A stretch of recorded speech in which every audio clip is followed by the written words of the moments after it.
Pessoal, hoje eu vou gravar um vídeo sobre o projeto de reforma que foi aprovado ontem na comissão, dia 9 de agosto, quarta-feira, na comissão da Câmara dos Deputados. Primeira questão que eu gostaria de falar com vocês é que esse vídeo vai ser apenas descritivo, dizendo que foi aprovado. Eu não vou analisar positivo ou negativamente nenhum dos elementos. Segunda coisa importante a ser dita é o seguinte: foi aprovado na comissão da Câmara. Isso é um projeto de emenda constitucional, ou seja, vai ter que ser passado pela Câmara, pelo Senado, com quórum qualificado de 2/3, que dá 308 deputados, e 2 vezes em cada caso, ou seja, é o início de uma discussão. Tá? O primeiro aspecto importante que foi aprovado nessa comissão foi o chamado distritão. O que é o distritão? É uma proposta de novo sistema eleitoral para eleição para deputados federais, deputados estaduais e vereadores. O modelo atual é o sistema proporcional de lista aberta. Esse é um modelo um pouquinho complexo, né, em que primeiro você obtém a votação do partido, em função da votação do partido você afere quantos deputados foram eleitos. E como o nosso sistema é de lista aberta, o atual, são eleitos os mais bem votados dentro daquele partido. Então, digamos que um partido tenha conseguido eleger 10. Quem serão os 10 eleitos? Os 10 mais bem votados daquele partido. Grosso modo, é assim que funciona o sistema proporcional de lista aberta.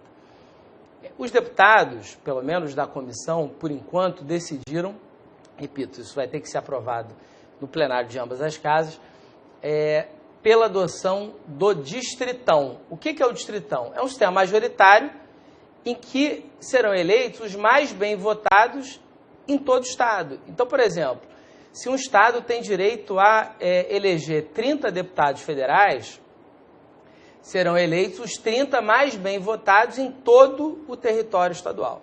O distritão é isso.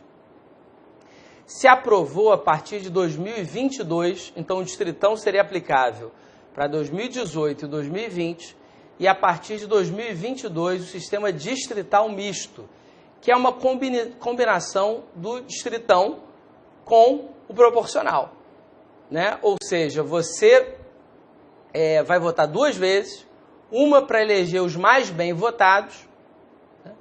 E a segunda para votar segundo o sistema proporcional. Então você dá um voto no candidato e outro na legenda. Esse é o distrital misto, que seria adotado a partir de 2020 e 2022. Um outro aspecto importante que foi aprovado ontem foi o aumento do fundo partidário.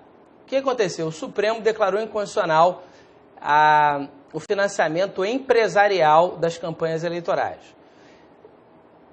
Uma resposta dada pelo Congresso foi, de certa forma, tornar mais parrudo o fundo partidário, fazendo com que ele hoje tenha 3,6 bilhões, caso aprovada essa proposta, de reais.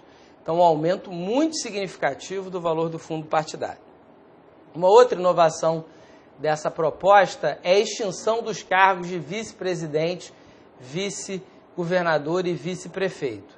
Portanto, uma mudança da sistemática de substituição e sucessão dos chefes do Poder Executivo. Como funcionaria por essa proposta? Se a vacância ocorrer dos cargos de presidente, governador ou prefeito, ocorrer nos 3 primeiros anos do mandato, a sucessão vai se dar por uma eleição direta, tá? E aí o presidente da Câmara dos Deputados, ou Assembleia Legislativa ou Câmara dos Vereadores, vai suceder por 90 dias, que é o prazo de se realizar uma eleição direta para saber quem vai ser o sucessor. Se a vacância ocorrer no último ano, a eleição vai ser indireta. Então, aqui a mudança importante, além da supressão do fim da figura do vice, houve também uma mudança no prazo da eleição direta. Atualmente, se a vacância ocorrer nos 2 últimos anos. Pela proposta, só ocorrerá a eleição direta se a vacância ocorrer no último ano. Uma outra inovação dessa proposta foi a fixação de mandato para ministros do Supremo Tribunal Federal, do Tribunal de Contas da União e de tribunais superiores. Especificamente para tribunais eleitorais, mandato de 4 anos. Para os demais, mandato de 10 anos. Para juízes de tribunais eleitorais, 4 anos. Houve também a mudança na data da posse do chefe do Executivo, que deixa de ser 1º de fevereiro e passa de ser 7 de janeiro.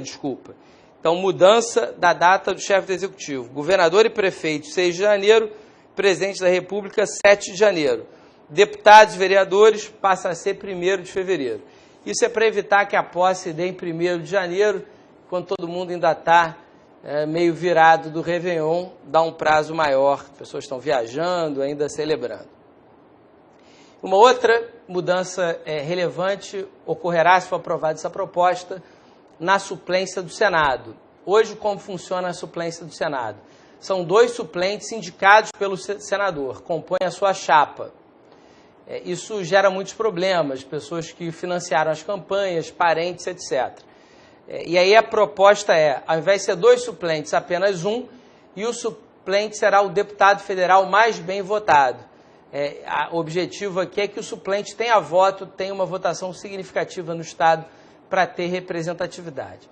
Então, em essência, essas foram as propostas aprovadas na comissão da Câmara dos Deputados ontem, quarta-feira, 9 de agosto, que a comissão ainda está deliberando sobre emendas, então é possível que alterações sejam aprovadas caso emendas sejam acolhidas, seja para mudar, seja para crescer, seja para suprimir, e depois disso tudo, de passar pela comissão, vai ter que passar por ambas as casas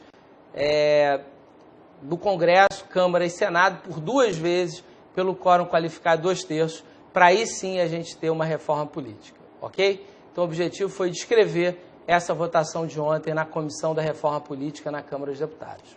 Um abraço.